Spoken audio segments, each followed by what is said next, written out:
this is another area that I really think pinpoints the difference between Jewish theology and Christian theology, or at least Catholic theology, at least how it's been in the past, which is the question of how you can access spirituality, what it means to be spiritual, how we can achieve spirituality. Do you need to? I think you focus in your academic studies on asceticism, which is basically where people abstain from physical pleasure in order to experience spirituality, like monks, like nuns, where they say, okay, we're going to hold back from indulging in the physical world so that we can achieve spirituality. But as far as I understand it, in my limited knowledge of and understanding of Judaism, the Jewish view is actually sort of to the contrary, that physical pleasure is there, created by God, to be utilized just in the right fashion. So I want to sort of explore this area in a bit more detail. Rabbi Dweck, do you want to start off this time by sort of sharing the Jewish view on how we can access spirituality and whether or not we need to leave behind the physical world in order to get there? I think a cornerstone of Judaism is the embrace of humanity, right? That we were created as humans, and that our humanity is not something that is incidental or something that we're trying to overcome. Our humanity is what we are, and therefore the Torah speaks to us in human language, in human terms, and we are meant to embrace all aspects of our humanity. So Maimonides, he writes in the first book of his Mishneh Torah, he says that the entire goal of a human being is to know God. But once he sets that, he says, once that is your goal, every aspect of human life can be calibrated towards that goal. Hakol le'umad ze adavar, he says. Everything is opposite this issue. So he says your sexuality, your sleep, your play, your nourishment, your engagement in business, and so on and so forth, all of it is service of God when it is within that framework.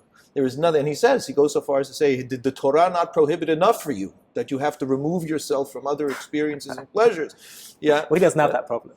Well, there we are. Right? So it's probably, evened out that way. But essentially, the idea is that if our goal is to achieve our greatest expression as human beings, then what we want to avoid are the elements that we might call our yetzer, our inclination towards evil, but more appropriately seen in modern times as our drives.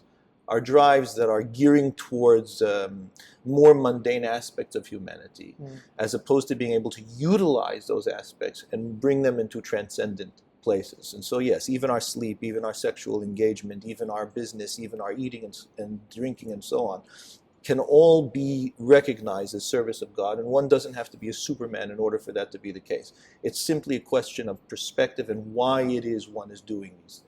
Okay, Professor Tyler, what's your take on this? Well, again, some interesting synergies and differences here, and you've also pinpointed another problem, as it were, within Christianity. But what's that? This issue again is another issue that needs careful unpacking. One thing that's been discovered recently is work done on the Qumran Scrolls and the community there around the Dead Sea area. At the time that Jesus was preaching, and John, especially John the Baptist, was working, there was this community, the Qumran community, who were an ascetic community.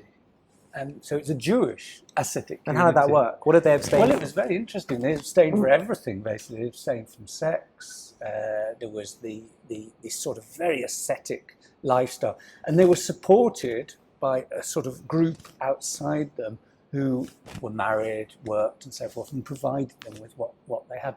And in an interesting way, that is what will later become the Christian religious orders.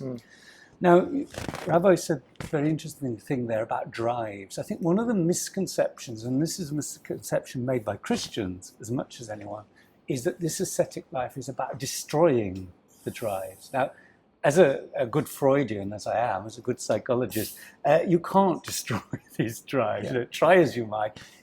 Freud called it repression. If you push them down, they'll come up in another way. And that's a misunderstanding of the Christian way of asceticism. The Christian way of asceticism is redirecting the drives towards God. So it's rather than getting rid of your sexuality or your passions or even your anger, it's redirecting them towards God. So what is this particular way of, before you leap in bed with someone, or before you eat a certain meal or whatever, you step back a moment and say, hold on a minute, Sure. who's in control? Sure. here? But is there not this case? Is it not the case that we have, in the Christian faith, nuns and monks who say we're going to leave behind? Not necessarily, you can't get rid of these drives, of course, but they're saying we're not going to involve ourselves in sexuality. We're going to limit our enjoyment of food and other physical pleasures in order to be spiritual. Mm-hmm. So how does that how does that work? Because you said no, they can be channeled. Do you think do you feel there is a place for that? And how does that? So which one is better to become a spiritual person? It depends on your calling. I mean, if everyone became a nun and a monk, there would be no human race left tomorrow because there would be no children. But do you think the nun and the monk is a more ideal framework for being spiritual? That used to be the teaching of the Catholic Church up until the 20th century. From the mid-20th century onwards, there's been a much more balance. I'm a layman myself. So for me, it's about finding God in work, in the world, through relationships. And what's been interesting, the last Pope that won, John Paul II, has canonized a lot of lay people. And there's been a movement away, if you like, looking at religion as something just for professional religious, to finding God, as it were, in ordinary life. So there has been a shift there in Catholic understanding, as with other. Well, that's very interesting. I mean, Rabbi, what do you make of the fact that this shift has apparently taken place? And in the Jewish worldview, is there a place for this kind of asceticism that nuns and monks engage in? Do we have any place where we'll say, you know what, if you want to be a very sort of a big rabbi or a big mystic, you know what, maybe it might be right for you to kind of leave, disengage from the world a little bit more than the average man? Not only is there not a place for it in Judaism, it is antithetical to how Judaism would perceive holiness. We see, immediately after the Torah is given to the people of Israel at the foot of Mount Sinai, the first thing that God says to the people is "Shuvu lachem la'olechem," go back to your tents.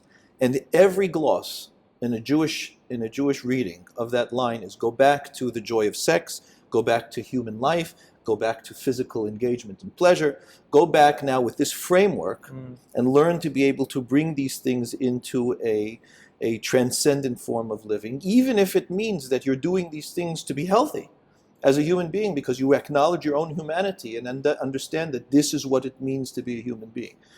So no, we don't ever look at the withdrawal of these things as being productive. To the contrary, the one example that Maimonides gives is what we would call the Nazir. There were situations where a human being may want to pull back for a time, right? The Nazirite would want to pull back for a time from engaging in particular physical pleasures, which were very specifically outlined in Torah. It's drinking wine, it's not much more than that, cutting hair, and he brings a sacrifice at the end of the period to atone for pulling away from those things for 30 days.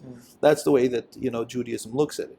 So it's more a question of what are the reasons why I'm doing this. Am I doing this to feed personal drive, or I'm doing this to be able to be as healthy a human being as I can, understanding that I am a sexual person, that I am a person that is of physical nature and requires these physical engagements to be a healthy individual, and do it in order to be able to strengthen myself to share with God. Yeah. I mean, I do think ultimately, God put us in the world, and the world is full of all these different things, and it always seemed crazy to me to think that God wants us to kind of abstain from all the potential pleasures you can get from the world. It just seems that there's just got to be a right way of doing it. You've just got to moderate it properly and channel it properly.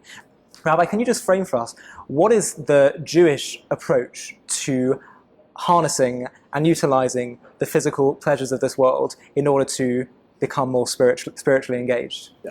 It's a question of where a person's desires are coming from. I mean, we understand that we have drives that are not always in line with what we ultimately want for ourselves in our lives, how we want to build our lives to become stronger, more productive individuals, and ultimately through that to connect to God. And so a way of thinking of it, I think at least in the beginning sense, is to question when I want something, is it I want or is it wants? And suddenly it almost becomes very clear in that moment as to whether it's something that I genuinely want for myself or it's something that it wants now because it happens to be that we've got these drives. And will I be happy with the chocolate cake that I just ate, in a day from now?